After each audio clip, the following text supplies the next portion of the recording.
आप सब। तो बच्चे हमने अभी तक क्या क्या पढ़ लिया? हमने सेट का इंट्रोडक्शन, उसकी फॉर्म्स और अपना क्वेश्चन नंबर एक्सरसाइज 1.1 का क्वेश्चन नंबर हमने 4 तक पढ़ लिया।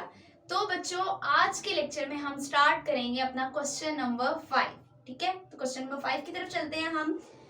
सबसे पहले अपनी बुक्स ओपन करें, पेज नंबर 6। क्वेश्चन नंबर 5 की स्टेटमेंट क्या है आपके पास?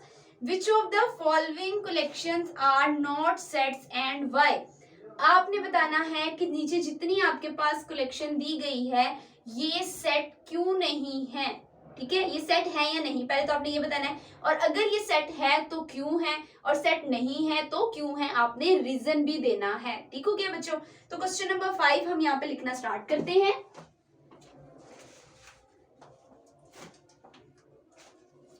Question number 5।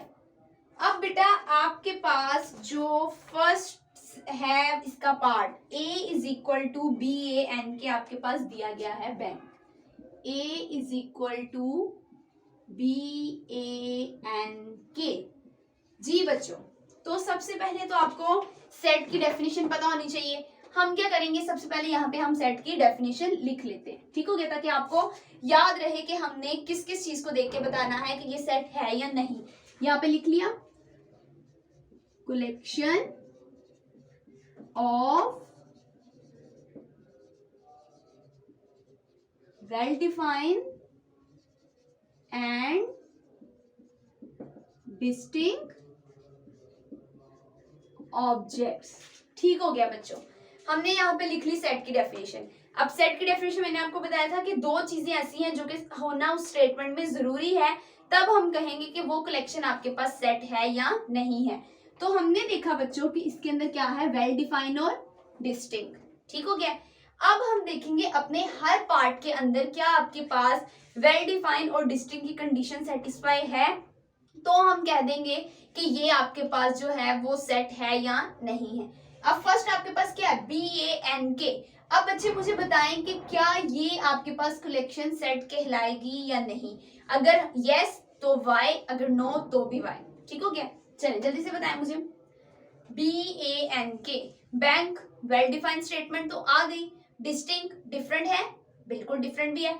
तो आप यहाँ पे क्या लिखेंगे, A is a set because its objects, क्योंकि वहां पे ऑब्जेक्ट्स की बात हो रही है, are well defined and distinct।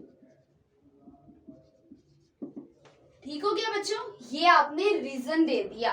पहले तो आपने कहा A is a set, कि A जो है वो आपके पास सेट है। अब उसने पूछा है कि वो सेट क्यों है, क्योंकि आगे क्वेश्चन में Y की कंडीशन लगा दी है। अब रीजन क्या है, बिकॉज, क्योंकि इट्स ऑब्जेक्ट्स, के उसके जो ऑब्जेक्ट्स हैं आर वेल डिफाइंड हैं और डिस्टिंक्ट भी हैं। ठीक हो गया, क्योंकि सेट की डेफिनेशन के अकॉर्डिंग आपके पास दो चीजें होनी चाहिए, और ये दो चीजें इन दोनों, इस पूरी जो स्टेटमेंट है, जो कलेक्शन है, उसके अंदर प्रेजेंट है। तो हमने कह दिया A is a set because its objects are well defined and distinct। तो ये बेटा आपका फर्स्ट वाला पार्ट तो हो गया। अब बच्चे सेकंड देखें। सेकंड आपके पास क्या है, 2 4 6 8। तो ये भी मतलब आपके पास है, इसके अंदर वेल डिफाइंड भी है और डिस्टिंक्ट भी है। मतलब 2 4 6 8 आपके पास कौन से नंबर्स हो गए, इवन नंबर्स। और उसके बाद इसके अंदर कोई रिपीट नहीं हो रहा, तो मतलब ये डिस्टिंक्ट भी है। तो यहाँ पे भी आपने सिर्फ लिख देना है B is a set because its objects are well defined and distinct। अब C देखें, C आपके पास क्या दिया गया है, C इज इक्वल टू आपके पास है 0 1 2 0। ठीक हो गया बच्चों। अब आप मुझे बताएं कि ये आपके पास सेट है या नहीं है।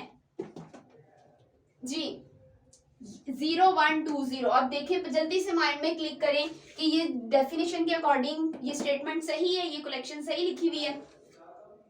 आपके पास ये सेट नहीं है, क्यों नहीं है? आपने कहा C is not a set। Why? Because well defined तो ये है, क्योंकि ये नंबर्स हैं आपके पास, होल नंबर्स में आ गया ना 0 1 2। लेकिन क्यों ये आपके पास सेट नहीं है, क्योंकि इसके अंदर आपके पास डिस्टिंक्ट की कंडीशन जो है वो फुलफिल नहीं हो रही, इस डिस्टिंक्ट की कंडीशन आपके पास फुलफिल नहीं हो रही, तो आप क्या कहेंगे, सी इज नॉट अ सेट, सी जो है वो सेट नहीं है, बिकॉज क्यों, इट्स ऑब्जेक्ट्स, क्योंकि उसके ऑब्जेक्ट्स आर नॉट डिस्टिंक्ट।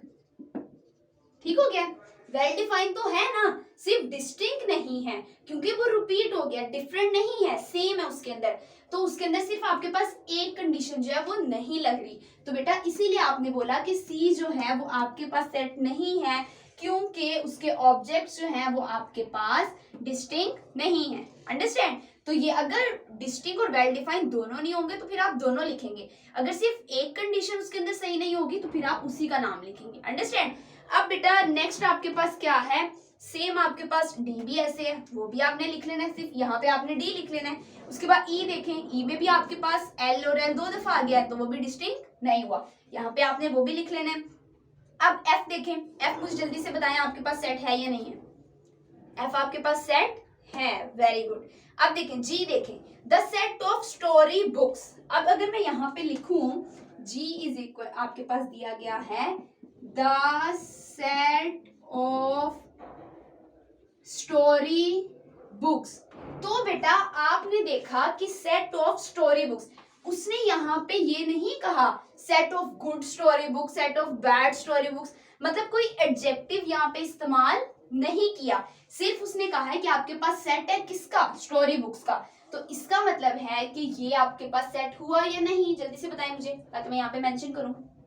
जी आपके पास बेटा सेट है या नहीं है, जी आपके पास इस डेफिनेशन को सेटिस्फाई कर रहा है, तो इसका मतलब है कि ये आपके पास सेट हुआ, तो यहाँ पे भी आप सेम यही वाली स्टेटमेंट लिखेंगे, जी इज अ सेट, जी आपके पास सेट है बिकॉज, क्यों, क्योंकि इट्स ऑब्जेक्ट्स, उसके ऑब्जेक्ट्स जो हैं वो आपके पास are well defined, well defined भी हैं एंड डिस्टिंक्ट भी है।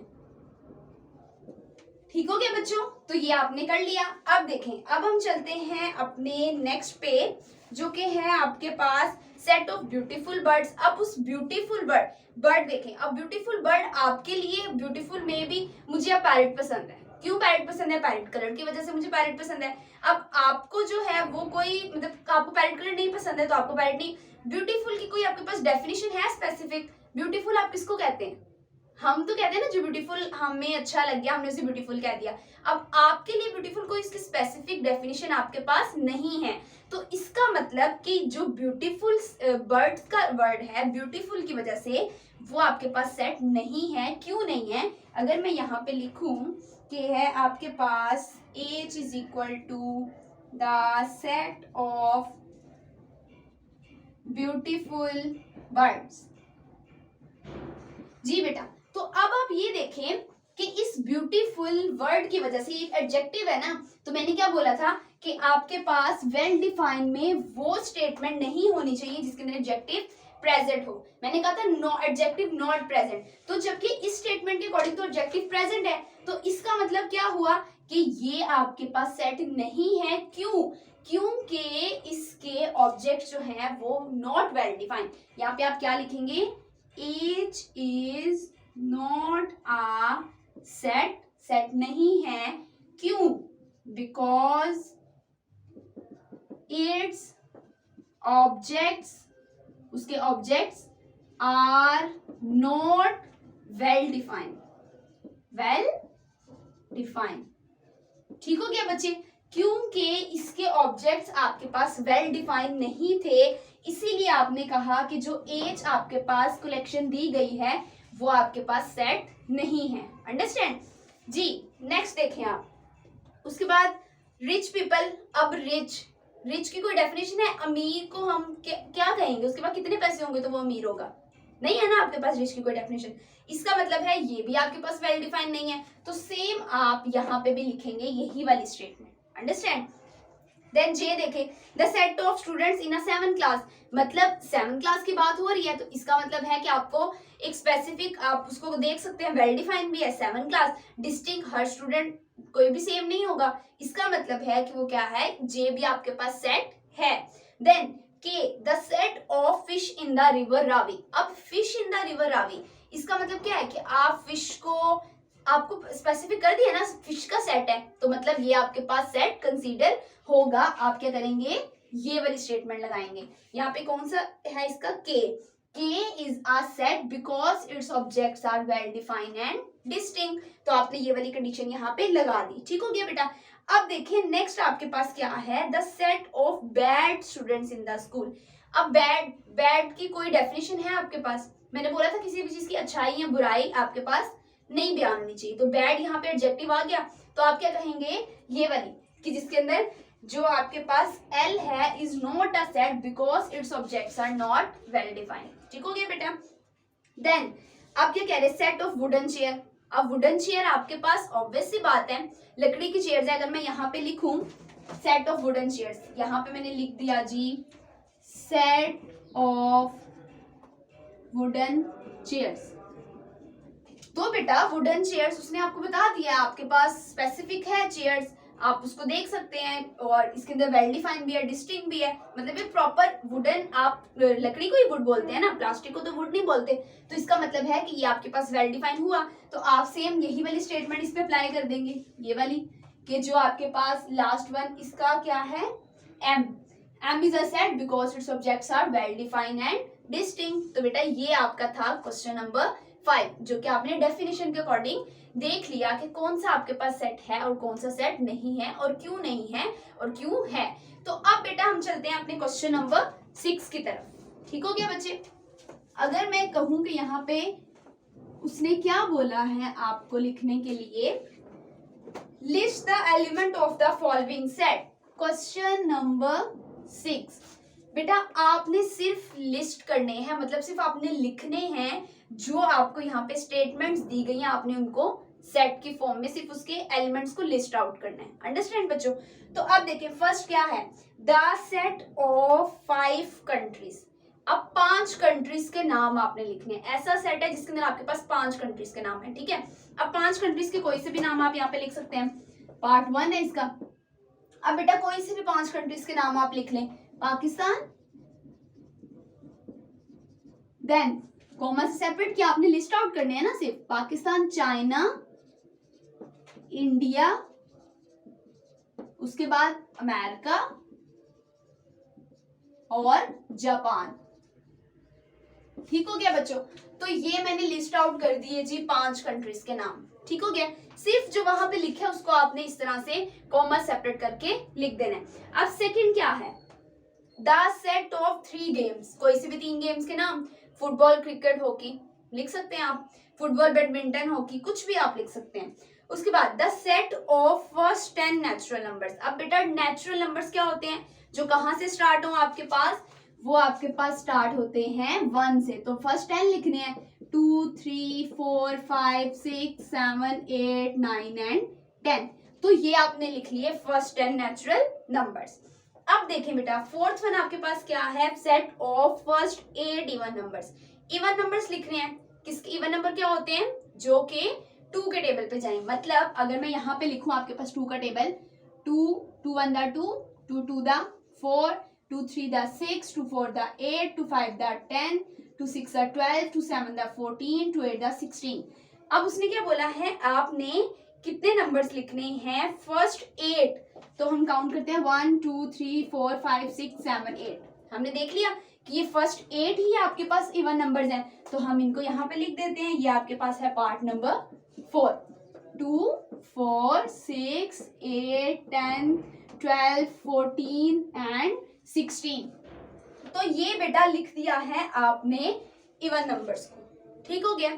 अब देखें नेक्स्ट आपके पास क्या है, वोवेल लेटर्स का सेट है, set of vowel letter. Vowel letter कौन से होते हैं आपके पास, ए ई आई ओ यू, तो यहाँ पे आप लिख दें ए ई आई ओ यू। ठीक है बेटा। उसने आपको ये नहीं कहा कि आप इन स्टेटमेंट का सेट बनाएं, उसने कहा है जो इसके अंदर एलिमेंट्स है सिर्फ आपने उनको लिखना है। इसीलिए ना तो आप इसको कैपिटल लेटर से डिनोट कर रहे हैं और ना ही आप इसको कर्ली ब्रैकेट्स में क्लोज कर रहे हैं। ठीक हो गया? आप सिर्फ क्या कर रहे हैं, इनको सिर्फ लिस्ट कर रहे हैं, वो भी कॉमा से सेपरेट करके, ताकि आपको पता चले एक एलिमेंट ये है, दूसरा ये है, तीसरा ये है। ठीक हो गया बच्चे? अब 6 वाला देखें, सेट ऑफ लास्ट 4 मंथ्स। अब आपके पूरे साल के आखिरी 4 महीनों के कौन कौन से नाम होते हैं, जल्दी से बता दें मुझे। यहाँ पे हम वो लिख लेते हैं। क्या हो गया आपके पास? सितंबर, उसके बाद आपके पास अक्टूबर, उसके बाद नवंबर, उसके बाद लास्ट 4 यही होते हैं ना, दिसंबर। ठीक हो गया बच्चे? तो आपके पास क्या आ गया? सितंबर, अक्टूबर, नवंबर एंड दिसंबर। तो ये आपके पास आगे 4 मंथ्स के नाम, लास्ट 4 मंथ्स के नाम। अब set of 7 days of week, ये भी आप इजीली लिख सकते हैं। 7 दिनों के नाम लिखने हैं आपने, वो भी आपने लिख लिए। मतलब वीक्स के अंदर कितने डेज होते हैं? 7 ना, उन 7 के आपने नाम लिख देने हैं। उसके बाद the set of colours of Pakistan flag. अब पाकिस्तान फ्लैग के अंदर कितने कलर्स होते हैं? ओनली 2। कौन कौन सा? Green and white. Very good. अब the set of 5 rivers of Punjab. अब काफी होता है कि रिवर्स के नाम कंप्लीट नहीं आ रहे होते, हमें तो ज्यादातर थोड़े से ही पता है, रावी, इस तरह से हमें यहाँ पे आपके 5 जो है वो रिवर्स के नाम लिख देती हूँ। ठीक हो गया बच्चे? तो आपके पास क्या है रिवर्स के नाम? पार्ट नंबर कौन सा है? ये है आपके पास 9। रिवर्स के नाम आपके पास क्या आ गए हैं बेटा? रावी, उसके बाद चनाब, देन आपके पास क्या होता है? सतलुज, उसके बाद आपके पास जेहलम, लास्ट वन आपके पास आ जाता है सिंध। ठीक हो गया बेटा? तो ये आपके पास क्या है? 5 रिवर्स के नाम जो कि पाकिस्तान में, सॉरी जो कि पंजाब में, पंजाब में। अंडरस्टैंड? ये आपने लिख दिया। उसके बाद the set of 3 Islamic months. अब इस्लामिक मंथ्स कोई से भी आप 3 इस्लामिक मंथ्स के नाम लिख सकते हैं। फर्स्ट मुहर्रम, सफर, अब आपके पास रमजान आने वाला है तो आप उसमें रमजान भी ऐड कर सकते हैं। ठीक हो गया? तो ये 3 नाम आपने लिख दिए। तो बेटा आज हमने क्या पढ़ा? क्वेश्चन नंबर 5 और क्वेश्चन नंबर 6। तो इसमें आपने क्या देखा? सेट को देखा, उसके बाद कौन सा वेल डिफाइन है, कौन सा नहीं है, और सिर्फ आपने लिस्ट आउट किया उनके एलिमेंट्स को जो कि आपके पास सेट में मौजूद थे। तो उम्मीद है बेटा आपको बहुत अच्छे से समझ आ गई होगी। ओके, टेक केयर स्टूडेंट्स, अल्लाह हाफिज।